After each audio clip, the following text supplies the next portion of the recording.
Hello, my name is Rob Ketchum, Product Manager of MGMA's Bookline. Welcome to today's session, Workflow Automation to Transform Your Revenue Cycle Management Amid Staff Shortages. Thank you for joining us. We'd also like to thank our sponsor, MedEvolve. MedEvolve empowers healthcare organizations to work smarter with data-driven solutions that provide unmatched transparency, automation, and accountability in the revenue cycle. Visit www.medevolve.com to learn more. You can claim ACMPE, ACHE, and CEU credit. After the webinar ends, respond to the survey found in the webinar content list. If you're viewing the on-demand version, respond to the polls and view the entire recording. Resources can be found under the session title in your Enrolled Courses tab. Submit your questions, resources, and comments using the chat area. The education for this session will now begin. In today's session, Matt Seefeld, Executive Vice President and Head of Revenue Cycle at MedEvolve, will discuss how tools such as workflow automation and advanced analytics can make the transition to a work-from-home model seamless, simple, and a win-win for both staff and engagement. Matt, I know you've got a lot of great information to share, so I'll turn it over to you. Thanks, Rob.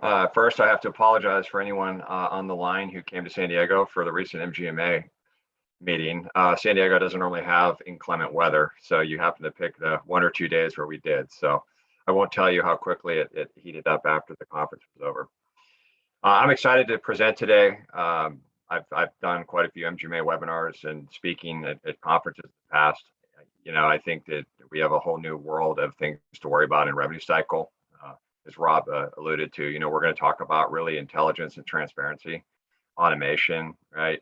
How we keep an eye on our staff, making sure they're not just effective or productive, but effective as well, right? And then also looking at some data. I think a lot of times organizations I work with think it's about access to data or even key performance indicators. It's really about the intelligence in which you can get from that structured data and the speed at which you can get it.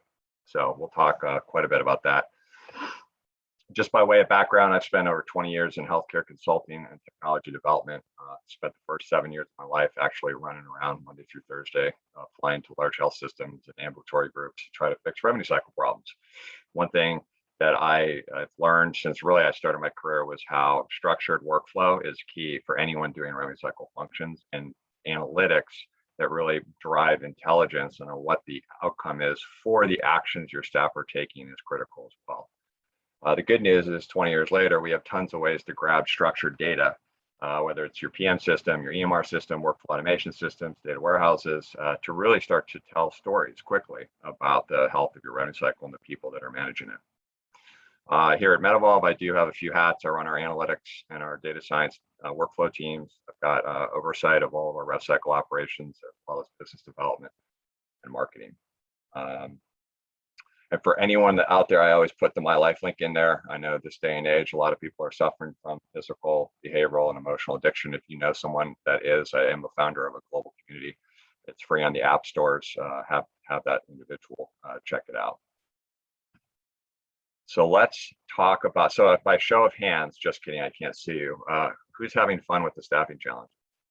Now, if you raise your hand, I'm actually very excited. Oh, I guess you can virtually raise your hand. I should have known that. The new normal, I feel like, keeps changing, and it's actually accelerating. It's kind of like technology, right? It's like, where were we with our phones in 2000, 2010, 2021? I feel like the new normal continues to accelerate, and the pandemic did not help.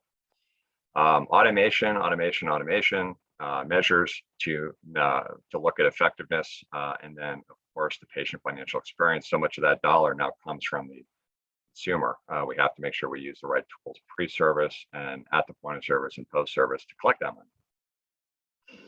So just a poll to get started. I'd like to know what type of organizations you are with. Are you with a hospital, health system, academic medical center, private practice? Are you an ASC? I do realize some private practices own ASCs, so I guess you have to choose one or the other. Private equity funded medical group. Consultant, I guess other. I think you might be able to type something around other, but so give it a second or so. It looks like right now I'm seeing about 40% hospital health systems, about 35% private practice, 1% ASC, 1% private equity funded medical group. and lots of consultants on here. All right, kudos to the Monday through Thursday, flight delays, missing families, and then others about 9%. See some state medical associations, not-for-profit, academic, as well as ACOs. Very cool, ACOs. So great, gives me a nice little foundation to who's on the call. One thing I've learned working across most of the areas that are listed here is revenue cycle problems don't change. They may have larger scales and they may have different types of issues, whether you have an emergency room or your private practice, bad debt is a factor there. Charity care is a factor there. But at the end of the day, the rudimentary process from the point of scheduling to the point of zero balance claim adjudication stays the same, right? So we'll close that poll out. And we will move on. Oop, a little delay there. Sorry. Staffing shortages, couple of statistics, not surprising. We won't belabor this. 73% of the medical practices are stating staffing challenges is a major issue. You've got 15% uncertainty, 10% cost, the cost of delivering the care, managing the revenue cycle versus revenue, and then 3% others. So clearly right now we're worried about people. It's a people issue. And I think that, it looks like there's 76% of you are actually looking at making changes this year due to staffing shortages. My guess is a lot of it's going to be around automation and things that can reduce your dependence on labor to get the outcome you expect, which we will be talking about today. Your competition has changed. You see the vans driving around every neighborhood now. I think I can order something right this minute and they'll deliver it to me in the next couple hours. It's impressive. Amazon, $15 an hour, sign-on bonuses, $1.2 billion in college tuition fees. The Great Resignation, 46% of folks are looking at changing jobs. Many of those folks haven't even gone. Dan, I hear, is audio okay? Just a quick, it looks like there's some notes in the chat that they can't hear. Somebody just give me a thumbs up. Audio is fine, okay. And the 4.3 million Americans, 2.9% of the entire workforce quit their jobs in August. I don't know. I guess everybody's going to go Jack Kerouac, John Muir. Let's get a trailer. Let's go live out in the great wide open. I'm not sure how we pay for our lives that way, but the bottom line, folks, is that it's going to be more expensive for you to recruit, and it's going to be more expensive for you to retain. So the folks that you recruit and retain better be effective at the job you hired them. How do you measure that? We'll get to it. So what factors, right? Government benefits, lots of money being sent out through the stimulus packages, lots of unemployment extensions, right? So there's definitely that piece. I think the raises in healthcare, from my experience, are fairly stagnant over time. You're not getting a big bump in your hourly rate. I think you have a lot of family pressures now. I think you have obviously the closing and reopening of businesses, virus in face-to-face settings, right? Folks are worried about being in a centralized location. Now you have vaccine mandates, which is another complexity depending on what state you're in and obviously what the Fed does. So there's lots of things that are already contributing to, I would say, perseveration among the workforce before we even get started. Okay. When you look at this was interesting. When you look at employees, they really want flexibility. We're seeing that, by the way, in our RCM service department. I went virtual in April of 2020, and we've really only brought a handful of folks back into the office, mainly our call center, and then anyone who's on a performance review plan. But 96% say they would like to either be fully remote or have some level of remote work. 95% equally productive working remotely and in the office. We'll talk more about that. And then 42% leave for a different employer if remote work policies weren't prioritized long term. So the last thing you want is somebody to leave your organization that's a high performer because of things like that. So you have to make sure that you have the capabilities to support an at-home or a part-time at-home model. And part of that capabilities is measuring what they're doing and what they're getting out of that so that you're ensuring effectiveness. Another poll real quick. How has your organization implemented a work from home option? No. We are considering it. Yes, for some employees. Yes, we are fully virtual. And E for other.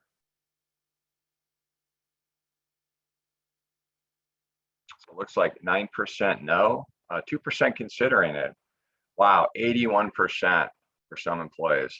That's actually really interesting to me. That's exciting to hear, by the way. I will definitely be interested in the Q&A to hear some of the ways in which you can measure the effectiveness of those folks who are now out there working remotely. And then 6% fully virtual and 2% other. Looks like a hybrid model. I'm seeing some notes in the chat here. So that's really exciting. About 80% are yes and about 10% no. So it is definitely speaks to what I'm seeing in the industry. So some of the things that MGMA talks about, which I completely endorse, right, is how do you start to take a look at staffing shortages, right? You can't just go hire people. You know, I've never been a proponent of throwing bodies at problems in revenue cycle, but nowadays there aren't any bodies to find, right? It's very difficult to. It's a revolving door, right? So starting to look at how you consolidate work. I think that starting to look at the way in which you're training, looking at competency, making sure people are in the right roles based on their abilities. You know, I think you have to be very, very careful when you start to look at all of the RCM processes, from the scheduling to the pre-reg to the front office to the coding, charge entry, billing, AR management, insurance, self-pay, and payment posting. And I know there's a lot more things in between. You gotta look at the process. You gotta look at the people and make sure that you may have to re-recruit some of your teams and make sure that they're both capable and willing. That's one thing that we've done about every 6 months. We look at our capability of our teams and where they're at, and we look at the willingness of people to do a good job. And we make HR decisions based on that. And then resetting the organizational culture. This is a big thing, right? Is making sure that the staff understands that, you know, we don't control outcomes in this world, right? What we do is we control the actions we do every day. I coach youth soccer right now, and a bunch of 7 and 8-year-olds. And if they say to me before a game, we're going to win or we're going to lose, I said, you don't know that. All you know is what you're going to do during this game for yourself and your team, and the outcome is going to be what the outcome is. Same thing in revenue cycle, right? You know, you are a payment poster. You know, are you proud of the work you do? Do I have ways to measure the work you're doing and give you that feedback so we can celebrate the wins, right? So you got to think about how you're engaging with the culture of the organization and making sure that they're on par with the business objectives, which are now changing so quickly. You know, we'll talk more about margin here later. Outsourcing automation, I'm hearing a ton about. I mean, we've had tons of clients come to us asking to just outsource revenue cycle, a partial outsource. So that tells me people are tired of the HR headache, the hiring and firing. So now it's my headache to deal with in many of those cases. The automation is another big thing, right? You got to make sure that people aren't doing rudimentary things, right? And so automation, whether it's the queuing of work, it's the managing of the work, it's remote, you know, it's looking at ways in which we engage with payers. You know, try to take the human out of it as often as you can. And then, of course, redesign. You know, redesign your people, process, technology across revenue cycle. So I think last poll here, how do you plan to remediate these challenges in 2022? I'd just be curious for a show of hands, you know, how many are considering outsourcing rev cycle, reorganizing, investing in technology, better analytics, or like I like to call intelligence, and then other. So it looks like about 41% are reorganizing, 36% investing in technology, about 7 to 8% outsourcing, 15% better analytics. So really investing, yeah, I mean, I like it. Reorganization, right? Investing in technology, better transparency. You know, the thing about reorganization and technology is over 20 years, I see a lot of providers, organizations implement technology expecting the return on investment, and they don't get it. They don't get it because they're not looking at the people and the process in which it's going to align with the new technology that they were promised in the sales cycle. So when you go purchase technology, you have to look inside first and say, do I need to make changes to my organization structure? Do I need to look at the way in which we do processes to really maximize what this point solution is going to solve for? And that's just the, you know, people, process, technology consultant in me, but don't install tech because you think that's going to be the answer. People are a component of that, and process is a big component.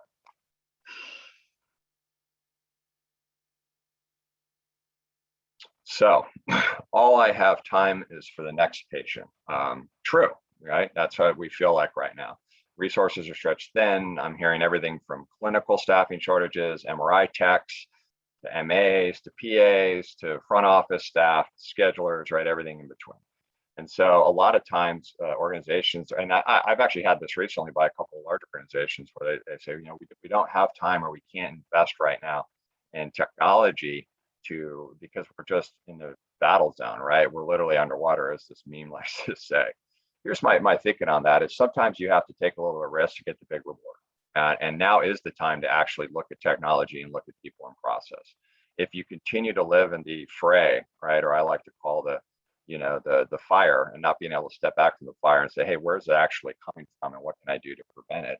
You're gonna see very dismal financial results. I can promise you that. I've seen it too many times year over year. And automation and transparency, has to be a cornerstone of what you all are looking for when you look at investment, right? If you're looking at investing technology, figure out, is it going to reduce labor dependence and get a better outcome? And then how quickly will you know whether that's true or not, right? And there's your intelligence and your analytics. And not a lot of outsourcing here, so I'm not going to spend a bunch of time on this one. 7% of you said you're considering outsource. Look, whether it's today, tomorrow, a year from now, just be careful with outsourcing, right? You got to make sure you have the right partner. Don't go cheap. Don't just assume because it's cheaper, it's better. It's not. It never is, by the way, in my experience. Look at the complexity of your HR, look at the hiring, look at the firing, look at the managing, the training, all those things have cost to you, and it may be time to delegate that out to somebody else. Now, here's the key on the far right there. Either way, you have to have access to intelligence. If you outsource any part of your revenue cycle, that vendor better be able to give you in real time transparency into what their people are doing for you and the outcome they're getting. That's as simple as that. If they can't do, by the way, monthly doesn't count, right? It's real time. I need to know what you're doing, claims that are being worked, charges being entered, how much you haven't posted in the RAs, all of those things, those operating statistics is your right because you're paying somebody to do it. Okay. And you're going to hear me say that throughout the remainder of this presentation. Solutions for the new normal. I like the blue. The right technology stack, that's a technical term, right? Just kidding. Workflow automation, reducing your overhead costs, right? Reduce FTE dependence, making sure that you're getting more work done with better accuracy, monitoring the productivity and effectiveness. I hear a lot of prospects and clients of ours say, oh, well, I can monitor productivity. I said, that's cool. What about effectiveness? And they go, well, what do you mean? We're going to talk about the effectiveness quotient later on, which is a new phenomenon that we're starting to see in this industry, which might give you all some ideas on how to build one of those for your own organization. Analytics, structuring data for informed decisions, right? Pivot tables, no more. Waiting for month-end reports, no more. Waiting for 7 days into the next month to figure out what happened in the prior month, no more. All right, come on. We don't have time for that. If you can't assess your revenue cycle in a couple minutes in the morning over a cup of coffee, you're already behind the 8 ball. I mean, 8 minutes, 2 minutes or less. You have to be able to look end to end. Where are the 3 things I need to focus on? And if everything's running smooth, then don't waste your time looking for problems. Focus on all the other chaos that's going on, right? And take emotion out. Right? I don't like emotion when it comes to data. I want objective, non-emotional conversations with clients, with prospects, with staff, right? I mean, the numbers are the numbers. So and then looking at financial clearance. I'm going to spend a little bit of time towards the end talking about this because it's 52% of the denials we still see in our RCM department come from front office, from the point of scheduling to the point of checking. And it's not okay. So what tools are you using to hold your front office staff accountable for the work that they're doing to make sure that your business office isn't being inundated with avoidable denials that they have to work? Pandemic obviously has changed the way we work. We've talked about needing transparency. We talk about work at home model. We talk about making sure we're holding billing all staff accountable for the work they're doing, especially when they're virtualized. We'll talk a little bit later on about communication in the virtual world because that's changed as well. Transition to a work at home made easy with automation. It can be. Yeah, if you have the right workflow automation tools, you absolutely can have a much easier transition. You have ways to track by hour, day of week, when people are doing things, when they're not doing things, the outcomes you're getting, you're going to be in a good situation. If you don't, evaluate what needs to change in your practice management system or any other tools you're using as a bolt-on to your PM system to give you that level of optics of your One bullet down there, staff in wrong roles based on capability. I'm telling you right now, when I did the redesign of our revenue cycle 2 years ago, I was amazed at how many people were in a role like an AR insurance follow-up rep, but were way better payment posters. And I was amazed at some of the payment posters who were actually way better AR reps, right? So you got to think about each of your folks and where their competencies are. The one thing I'll say in that too, because I got the mic, is if you have folks doing multiple functions, stop that, right? I can't believe that I still have a lot of prospects and actually clients who think it's okay for, say, an AR insurance rep to be taking patient phone calls, also posting payments, right? The more things you add to the plate of a representative in rev cycle, the harder it is to hold them accountable for performance for any one of those things, okay? So remove that, right? Have your payment team. You wake up in the morning, you only post payments. Have your charge team, your coding team, your credentialing team, your enrollment team, your AR team, right? Have those teams in place. And that's a lot easier to one benchmark each other within that department, but two, hold folks accountable. Some of these are just, the big, looking at things that we want to get as an outcome of efficiency and automation and transparency. I guess, net revenue would be my big one here, is making sure that folks are doing the things that need to be done to make sure that your margin is maximized. So making sure that you look at these things, look at the way in which you automate today, look at the manual stuff, look at the spreadsheets floating around, really look at it. Take a consultant. I know 10% of you are consultants, so you're probably smiling, but take a consultative view of your organization now, right? You have time to do it now. You may not think so because of the chaos of what's going on, but you actually would be better off reassessing now and figuring out that pathway for 2022 and beyond than to continue to just live in the. So what are some of the benefits? This is one example, as I've always been amazed when I look at open insurance claims, that 80 to 90% of those claims don't need follow-up right now. That tomorrow something might change with that claim profile. That means I got to look at you tomorrow, but not today. So why do you staff for it? Why do you have too many AR insurance, AR team members? But what if, you could reduce AR insurance by 50%, put 3 of those folks up front to do better financial clearance, which would then actually further reduce your dependence on insurance AR staff, because your first pass analysis would be dropped significantly. So think about the ways in which automation can clear the plate on the work that really needs to be done.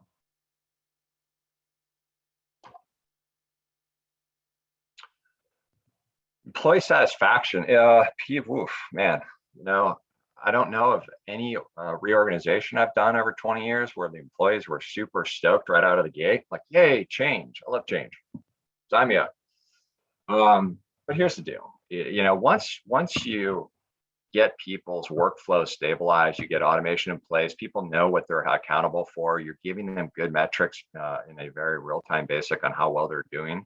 You're incentivizing them beyond just financial incentives. All of a sudden, people start to enjoy their jobs.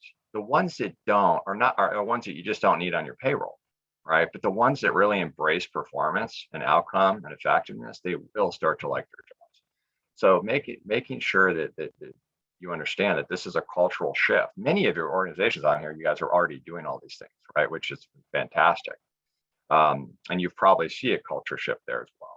But really think about, what am I doing to motivate folks to get the results that we're looking for, and do they love what they do, right? We're going to work 8.5 hours in a day with a break, 15 minutes, et cetera, lunch. Am I productive? Am I getting recognized for the work that I'm doing?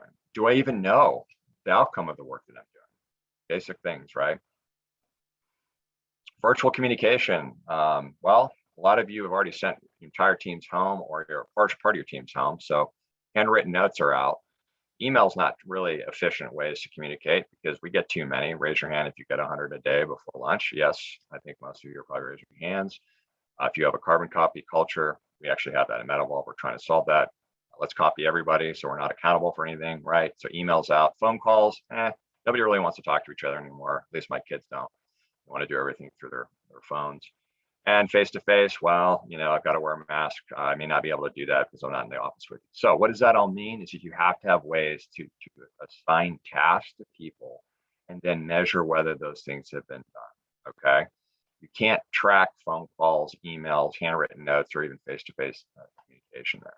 If you look at the tools that are lacking in healthcare, right? Deloitte did a study in 2020 where when you look at task management and productivity tools, look at how far below it is, right?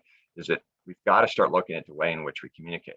If you take an AR example, if I'm an insurance AR rep and I need coding to look at something, if I can't assign a task to the coding department or even an individual within the coding department to evaluate, and they can't complete it and give that feedback loop to me, I lose the potential of collecting that money. I also lose the speed in which that money is collected, right? And I know all the providers that are on the call here would probably attest that, yeah, they do like money on time, and especially when it's exactly what they expect.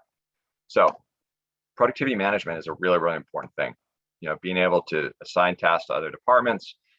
We have clients that actually will even assign it to physicians. Hey, did you mean this? Your op note's not enough. It's a medical necessity now. What do you want us to do about it, right? So it's a complete 360-degree view of every task assigned to getting you paid what you're supposed to be paid on time, right? And that's the objective that we're all trying to accomplish here. You know, being able to understand that where's the holdup? You know, why is it taking so long for charge entry to get their turnaround times? How much money? What's the cash value of the money that's being held up? How many haven't even been read yet, right? So these are things that high functioning revenue cycles will have in place as a part of workflow automation to hold everybody accountable, not just the charge entry person or the coder or the poster or the AR follow-up, et cetera, okay? I'm going to spend a little bit of time on patient, the whole patient pay thing. I think that, 20 years ago, whether you collected from the consumer or not, it didn't really matter. I think 95% of the money was still coming from insurance. That has changed. Deductible plans, I don't think, are going away. The consumer's ability to pay has changed. The consumer's willingness to pay has changed. The tools in which consumers expect to be able to pay has changed, right? Nobody's really waiting on a paper statement that much anymore. People, especially this new generation, they want to pay electronically. Send me the link, I'll validate I agree with the money, and then I'm going to pay you. So start thinking about the shift and the implications to your revenue cycle and really your P&L, your net revenue, by not having effective mobile ways in which you can collect prior to service, at the point of service, or post-service, okay? You can see some stats down there. Physician groups are experiencing at least a 35% increase in patient debt. When you look at first quarter, obviously coming up 2022, that's going to be much higher because of the deductibles.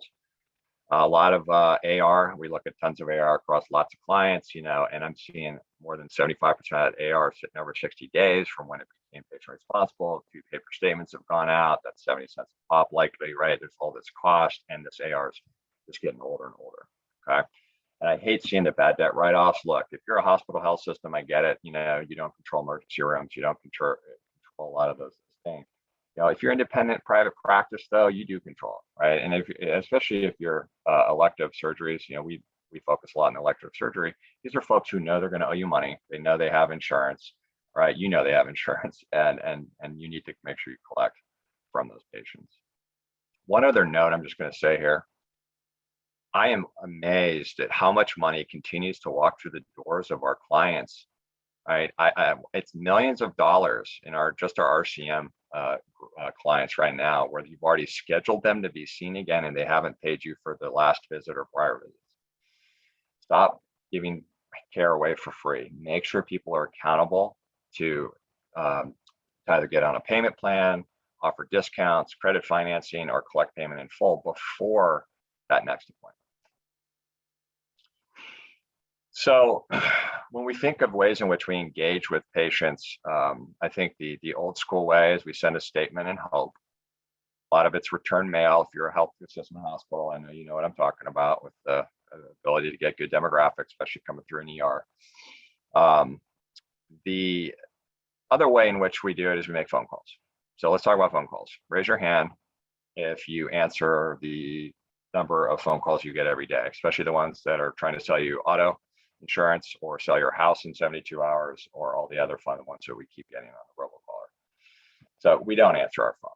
So about a year ago, I came up with the 10 rule. That's now changed, but I leave it in because it's kind of funny. So when we looked at our auto dialer and our self-pay service, we put out 1,000 calls to the auto dialer, only 10% actually connected with an individual. Of that 10%, only 10% was the person we needed to talk to. And of that 10%, willing to pay. Okay. So how many people would you have to staff in a business office to do that? Right? Too many, right? It's not worth it. So you, and that, by the way, that connect rate now is under 2%.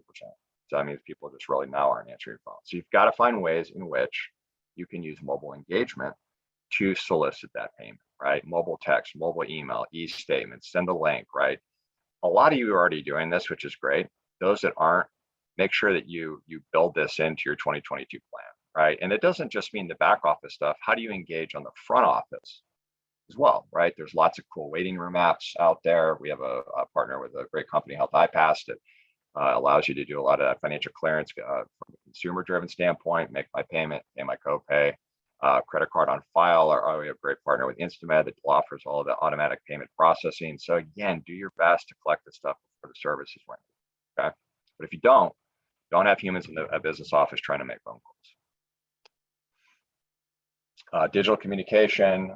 One thing I'm just going to say here, a lot of our surgical specialties like urology, when we first started introducing our digital solution, we got a lot of pushback, right? My patients are older, my patients won't respond to text or email, my patients, et cetera, et cetera. It turns out actually that was 100% wrong. I am amazed to see how much payments are coming through off of an email or a text with a link.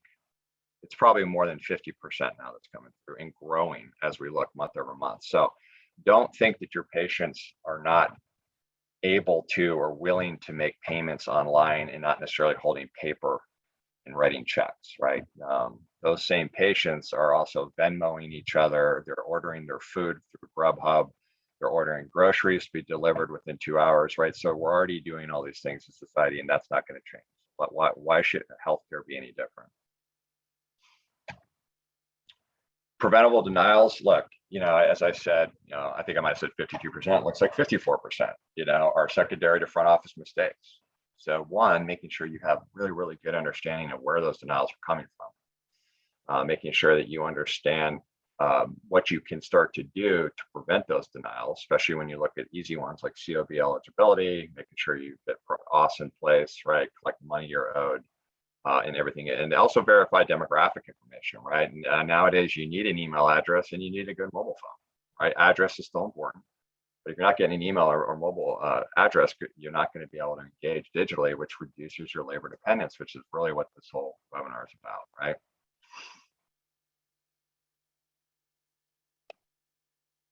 So how do you know when they're cleared?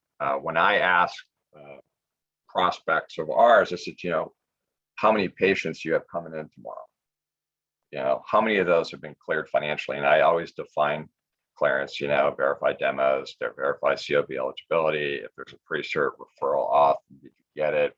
Did you collect the deposit on what you're about to do for the patient? Did you collect prior balances, right?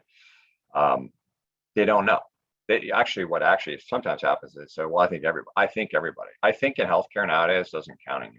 I think you got to remove I think. The question is, did the people who are doing those jobs that you're paying good money to, did they do the job and did you get the outcome you expected? And you should know, red, yellow, green, who's cleared and who's not. And then you, as the practice administrator, the physicians, the whoever is the delegated authority, knows whether you need to reschedule that appointment to de-risk yourself, or whether you're comfortable with having that appointment and you're willing to take the risk, right? But at the end of the day, every scheduled visit needs to be cleared. Obviously, if you have folks that are frequent flyers, they've been within the last 30 days, you can have out, those can be carved out. There might be particular appointment statuses, reason codes that you need to carve out. But at the end of the day, everyone needs to know whether this is cleared or this is not. So how do we get started with automation?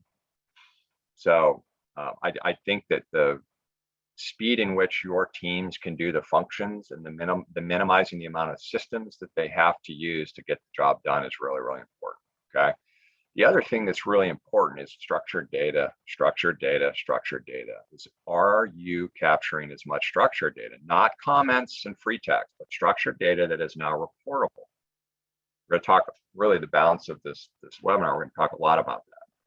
And then it's access to that intelligent reporting, right? Do you know the status of every claim, right? Do you understand the effectiveness? Do you know how much work is on one person versus another? And then it's the virtual tools, right? What virtual tools are you using now that you have a hybrid or a full at-home model? Make sure that folks are being held accountable for their part in getting a claim paid, okay? Documenting current process. Consultants are probably going to laugh. Visio flows, right? You know, man, hope I never have to do a serious Visio flow again in my career. But all joking aside, you got to go and look at all these things. You got to look at the people, you got to look at the process, and then you have to look and step back and say, where are the risk points? And then you need to look at the technology. A lot of you, about 50% or more of you, are going to invest in technology next year. So now where does the technology fit into that process? And do we need to change process because of the tech? And do we need to relook at the people that'll be using the tech? Or maybe the tech is a peopless tech, right? And then do we need to look at the patient? And we need to look at messaging to the patient of what we expect of them. So all of those things have to start looking as you look at every area of your revenue cycle, right? And these are just, you know, the top ones that I put together for you all. And many of you are already looking at this stuff, and many of you have already looked at this stuff, and I commend you for that, okay? And then design. You know, it's really now starting to work with your vendor, working, whether it's your PM EMR company, whether it's a bolt-on company, whether it's another company, is just working with them to really make sure that you're optimizing the way in which their technology is designed, and also putting accountability on your vendors when they don't offer what you need, okay?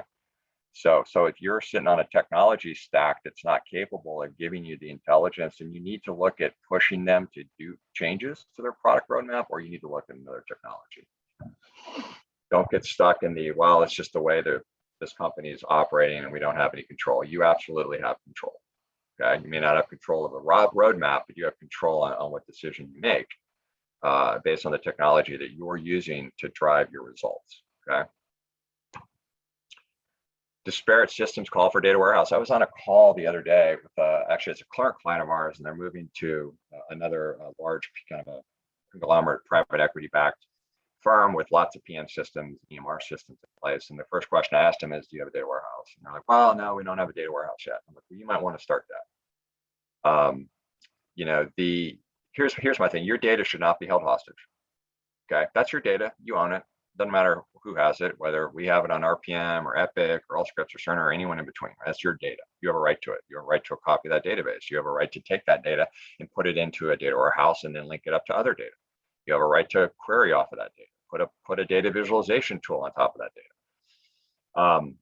The bottom line is, in this day and age, you have to. I know there's a lot of population health stuff going on. I know a lot of folks are looking at macro, MIPS, and macro, and all of those things. Why not traditional revenue cycle metrics? Make sure that you guys have that. If you need help with the data warehouse, there's tons of vendors out there that will build it for you. Okay, so don't let it be held hostage. You need the tools to get at that information, because that's going to drive intelligence to look at your people's effectiveness and your revenue cycle effectiveness. So getting started, you know, once you determine what level of automation you intend to embark on, making sure that the implementation process is well documented. It's a very consultative approach. I don't like vendors who come in and just install the tech and leave. I like vendors that come in and actually consult with you. Let's look at your people and your process. How are you going to use this technology? Here's what we've seen work really well. Here's what we've seen hasn't worked really well. Are you willing to make changes to people and process? It has to be a consultative implementation. Don't just assume the tech is going to solve your problem, okay? Monitor and measure measurements, right? Workflow automation. So really at this point, we're going to kind of move into the analytics and the intelligence side, okay? Yeah, and I see some, yeah, if there's questions, make sure you put them in the chat, and, you know, we'll get to as many as we can. At the end, I'm going to leave a good amount of time for Q&A. Okay, so not all analytics are equal, right? No more pivot tables. I kind of laugh when I put that, because I'll still probably have to do at least one more pivot tables in my life. But, you know, my point is, you know, I started my career and that's like all I did, right? I was doing all these one-time view pivot tables. Here's where we're at. Okay, now next month, let's do it again. Here's where we're at. There was no intelligence. There was no real-time decision making. And so you got to get away from that.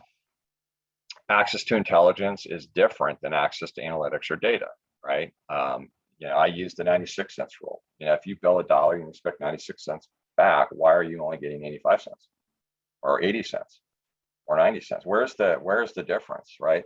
Where's the difference? Was there cash that could have been collected? That's an important thing when I talk to physicians. It's the easiest way to explain to the physicians. Is that if you bill $1 and you expect 96 cents back and you're only getting 90, why? You care about that 6 cents, right? Of course you do. So you have to have intelligence. That's just one example into the why, right?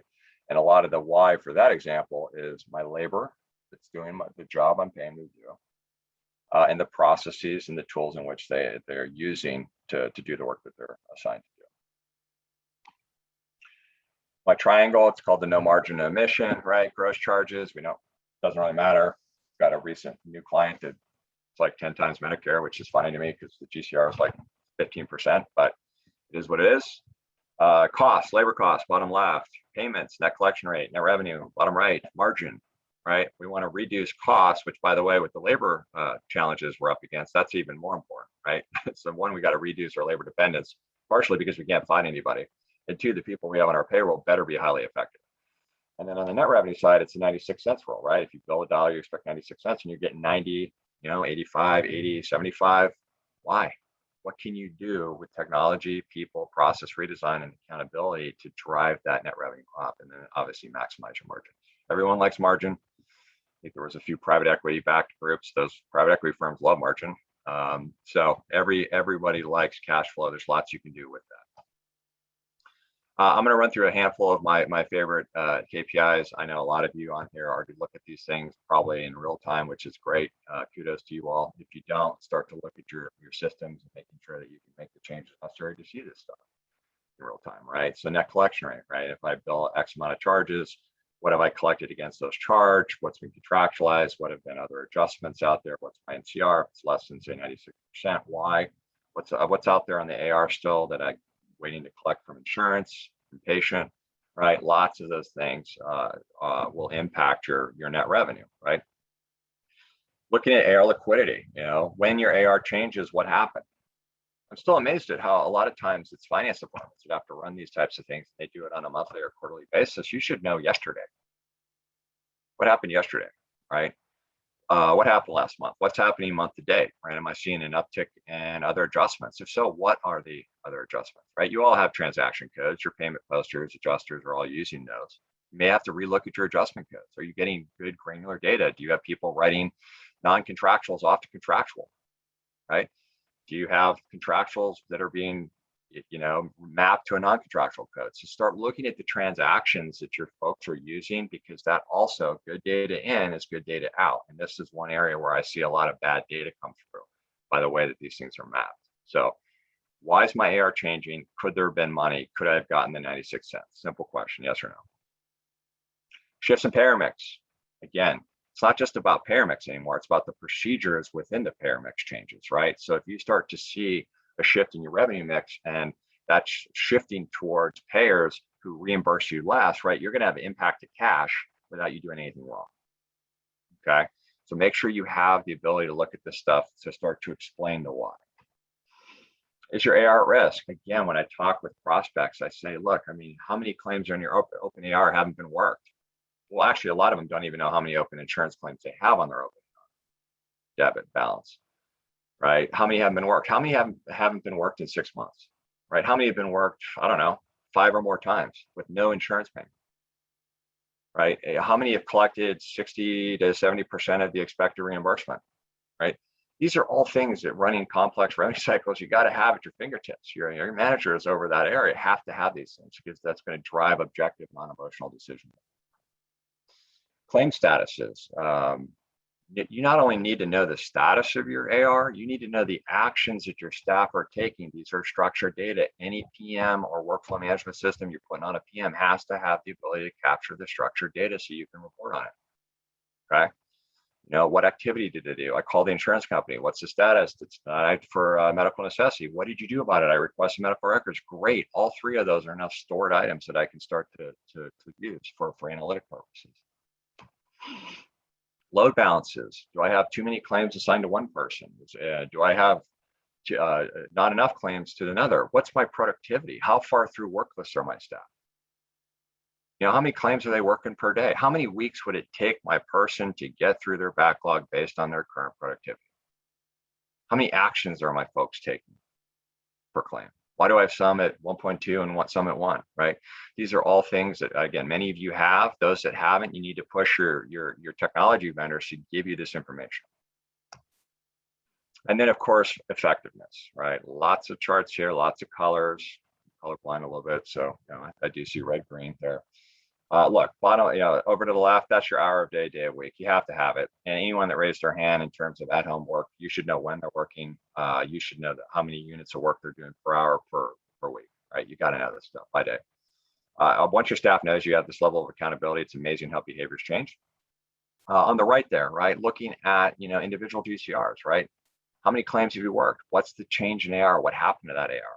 Right? What's still left out to their collect? Bottom right is my new favorite one. This is the effectiveness quotient. This is actually a algorithm which you can create that looks at the outcome, let's call it insurance payment, but the work effort to get the outcome. So if I look down here and I have 3 representatives, my red, right, one only worked 866 claims over, well, let's just say a 4-week period. Average touches per claim, 3.6. Effectiveness quotient is a 0.16. You look at green, right? More than 2 times red. They've only touched in their claims 1.5 times, and their effectiveness quotient is a 0.01. That person needs to be bonus. Red needs to be removed, and yellow needs to probably be on a PIP. So again, make sure that your technology systems can capture the structured to get you this level of real-time transparency. It's the only way to go as we look at the next years to come in revenue cycle from, again, my standpoint. And then, of course, measuring productivity. I'm going to kind of move through a few of these just to get to Q&A. Intelligence in a single view. I just want to spend a second here. Is that, a lot of you are looking at individual key performance measures, which is great. You need to bring those all together in one screen. You do not have hours to try to call through data, right? You got to look at by payer, by clinic location, service location, provider. You got to see things like those variables, right? Your net collection rate, AR over 60, average days to enter charges, right? How many, do I my average charges compared to last month? Am I seeing more people or seeing less people, right? All these things in one view speeds the time in which you can assess whether you need to intervene or not. And then forecasting. Look, how much are you going to get paid and when are you going to get paid? All the data is out there. It's just whether you can grab it and then create that algorithm to look at it, right? But in the days of COVID, especially when it started, it was imperative for us to know, our clients to know what their AR balance is, what's the cash value of that balance, and based on average days to pay and lots of other variables, when are they going to get that money? Okay. And that has not changed. I think that's actually just good predictive analytics to go forward regardless of pandemic. Lastly, overcoming challenges. I think I've hit everything multiple times. That's usually what I'm doing. Ashley, my VP of marketing, is probably laughing as I say that. Automation, structured data, right? Intelligence, not just analytics, and real time. I can't stress that enough. Every other industry seems to figure out the value of real-time intelligence, both on employee workforce as well as their own individual revenue cycles per se. But healthcare continues to lag, and what I've noticed over 20 years is how PM companies, EMR companies, they don't focus on these things, right? It's not a huge priority, which is why a lot of bolt-ons get developed, bolt-on companies to try to solve that, fill that gap. And so you really got to look at your current technology and look at the capabilities and look at the ability to capture the structured data necessary to do a lot of things that I'm talking about today. You will not, your outcome will be very straightforward. It's the triangle. You're going to generate less labor cost because you'll be highly effective, and you're going to generate more net revenue. You're going to get closer to that 96 cents, and that's your margin, right? And don't let the chaos of today, right now, I know it feels crazy. What if another variant shows up? What am I going to do if surgeries get shut down again, right? Don't let that stop you from making the right assessment of your current people, process, technology, and making investment, smart investment, especially in technology, if it's going to help meet your objectives of improving margin. So I think I left 11 minutes for some Q&A. I hope everyone enjoyed the quick webinar. I know I threw a lot of topics out there. Obviously, if anyone has questions, feel free to reach out. I'd be happy to talk with you all. Right now, I think Dan will open it up to some questions and go from there. Yeah, we had a few questions come in. We'll hop right to them. First one we've got is from Greg. Can you please elaborate on the difference between cross-training staff and having dedicated staff that focuses on one thing? The two, kind of counteract each other a little bit. Yeah, I don't like the cross training so much. I've kind of learned that division of duty is really important in revenue cycle. When I took over our own revenue cycle, we had lost our margin. We were really a failing business. And the first thing I realized that I had way too many RCM functions assigned to an individual. So I think like cross training, you have to be really careful on that. I don't believe in the payment poster is also following up on AR, which may also be taking phone calls for overflow. Call center reps, when you have downtime, abandonment rates appropriate. I have seen models, we actually use a model where they may do some other RCM duties to offset that free time. But be very careful when you have cross training or cross function opportunity. Now, in terms of like looking at AR follow-up and things like that, you may want to cross train on some specialties depending on the organization. You may have folks that are better at certain payers, right, than others, and so to look at that as well. Okay. And one last thing I'll say real quick on that, sorry, is, and one of the reasons I like the dividing the duties is that when you have good objective measures into their effectiveness, it's easier to have that conversation and say, here's where you're at, here's how you compare to others, right? So it also helps with benchmarking. Okay, perfect. Piggybacking on that question a little bit, Tracy asks, do you recommend a dedicated phone staff to answer billing questions? I do. I absolutely do. I think you should have a call center. Actually, a lot of groups will outsource their call center. At a minimum, any inbound communication should go to dedicated folks, right? And then you need to have a good ACD system. You need to understand the call volumes. You need to see the average speed to answer, the abandonment rates. You need to understand the talk time. You need to understand the downtime, right? If you have a handful of reps that are not on the phone ready to take a call, well, what are you doing, all right? So I do think that any inbound, and then for those of you that use like an auto dialer, or you're using mobile text or email to solicit payment or really anything else, and that then generates a phone call back, it should go into the same pool. I don't think you need to have two teams there, right? An inbound call is an inbound call, regardless of whether somebody's calling off a website or a bill, or they're calling because they got a text, right? And they need clarification. One last thing I'll put on that is make sure you have ways to track the disposition of the call so you can report on it. Again, structured data, right? Why did the patient call? What was the outcome, right? So always go down that rate. All right. We've got another one from Tom. Do you have any automation recommendations related to estimates and other items related to the No Surprise Billing Act? Yeah, well, I mean, so like in our world, our clearinghouse actually, which is now owned by Waystar, has their own patient estimator tool integrated. So I think a lot of your clearinghouses have a lot of those ERA data to do it. I would be careful to not look at fee schedules, right? I'm serious. I would, let me back up. I would look not only at historical reimbursement, but I would also look at the fee schedules and the allowed amount. You kind of got to look at both, right? Because you got to understand, what that patient's going to owe. And so the vendors that I've assessed to kind of take both into consideration are the better ones. Here's the thing on patient payment, right? So much of the patient payment's not being collected today. If you can get 50% paid up front of a 50% decent estimate, you're still way ahead of the curve. Okay, so don't try to get to the decimal point. Don't try to get perfect.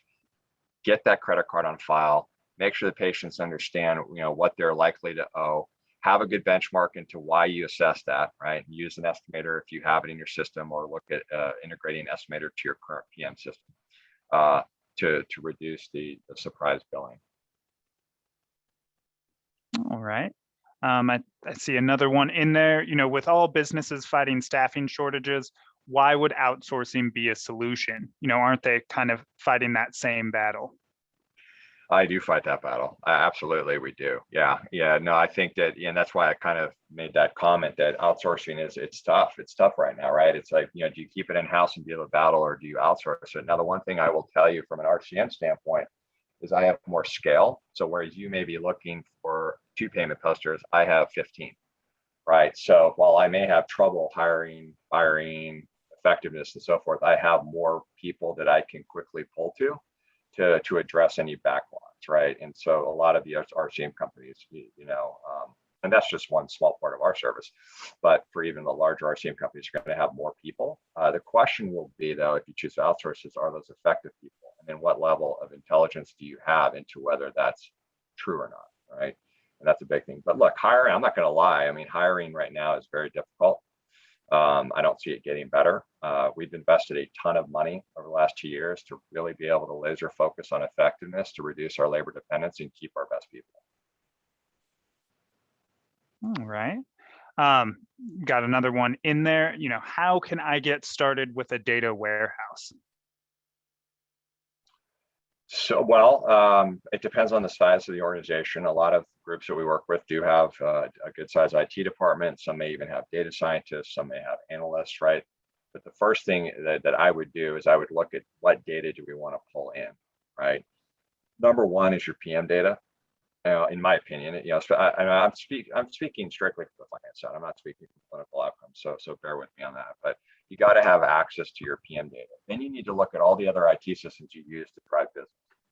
So if you're using an auto dialer, if you're using mobile engagement, if you've got an HCD system, right, that all needs to be brought in. Then what you have to do is you have to think about how you normalize that data. Like, how do I now start to pull data from different systems to create that, whether it's an algorithm or it's a view into whatever it is you're looking for. Workflow automation is a big one. So like for our workflow automation suite, we capture tons of structured data, which then gets moved into the data warehouse. We build the data warehouse, and then that matches up to the PM data, right? So now you have two things that are disparate that are now in a centralized area that are now reportable. Okay. So what technology do you want to integrate into that warehouse? What data, and the why? Make sure you understand the why, right? Why do I need this data? What am I going to do about it based on what it tells me, right? If you can't answer that question, don't worry about it. All right, thanks for that. From Sue, we have, do you have names of products for performance and task management? Yeah, well, I mean, I think that obviously I'm selfish, and what we've had to develop here at MetaVault, but there's definitely solutions out there. I would say on the workflow automation, I don't see it as much. I don't see it really in the native PMs. Task management, you really want to make sure that that's part of that structured data. So whatever system, and I don't necessarily have, I can't give you a vendor list right now, but if I'm going to incorporate a task management or a workflow solution, it has to be reportable structured data that you can then bring together with your PM data, right? Because you don't want to have two different data sets that can't talk to each other, right? If I, for example, have outstanding tasks, I need to know from the PM data how much is still out there on the AR balance. I also need to know from my whatever system I use to estimate liquidity on that AR, how much cash opportunity is being held up, right? So you got to triangulate those things. It's important to make sure you understand which systems we're going to pull from. So whatever systems you choose to use to create automation in your life, make sure you're capturing that data and it's integrated to your warehouse or your PM. Okay, I think we have time for one more question. Kind of seems like a big question. What kind of ROI can I expect from automation? Margin, right? The right automation, the right realignment of people and process is what drives those results, right? It's the 96 cents rule. You bill $1, you expect 96 cents, get that 96 cents. And if you don't get the 96 cents, know really quickly why. So automation is going to do that for you. It's also going to reduce that labor dependence, right? It's going to free up people that you can either use in other areas of revenue cycle to further go after that 96 cents. So I think there's a lot of good points there. Now I do see this one question from, I feel like I need to answer it. How do you have so much energy? Thanks, Jeffrey there. How do I have so much energy? I have been doing revenue cycle management for my entire career, 21 years, sad to say at times. I always joke that I started my career in revenue cycle, I blacked out. 21 years later, I'm still in it. The one thing that I have done over each one of those years is focused on developing workflow automation and transparency solutions to solve the problems that I'm talking about with you today. Done it 4 times.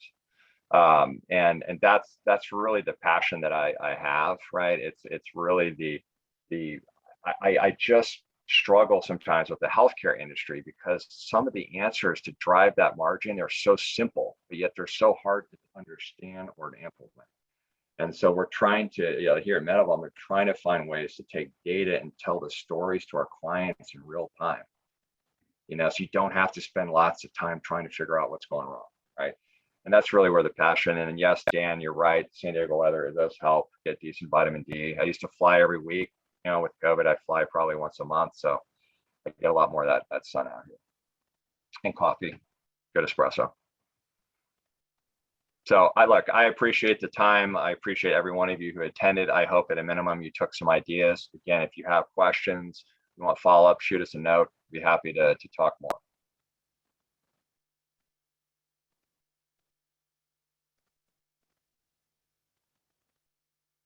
Oh, I seem to be skipping just a little bit. Sorry for any technical issues there might be, but definitely brought the energy, Matt, and thank you for this great presentation. And again, thank you to everybody for joining us today. The education for this session has ended. We'd like to thank our sponsor, Medival. Medival empowers healthcare organizations to work smarter with data-driven solutions that provide unmatched transparency, automation, and accountability in the revenue cycle. Visit www.medival to learn more. If you have content questions, email info@medival.com. If you have a webinar question, contact ed@mgma.com. And if you haven't already, please click on the evaluation link located in the chat area. You can claim ACMPE, ACHE, and CEU credit. After the webinar ends, answer the one-question survey found within the webinar content list in the Learning Management System. For information on all our conferences and webinars, please see our events page. Thanks, everyone, and have a great day.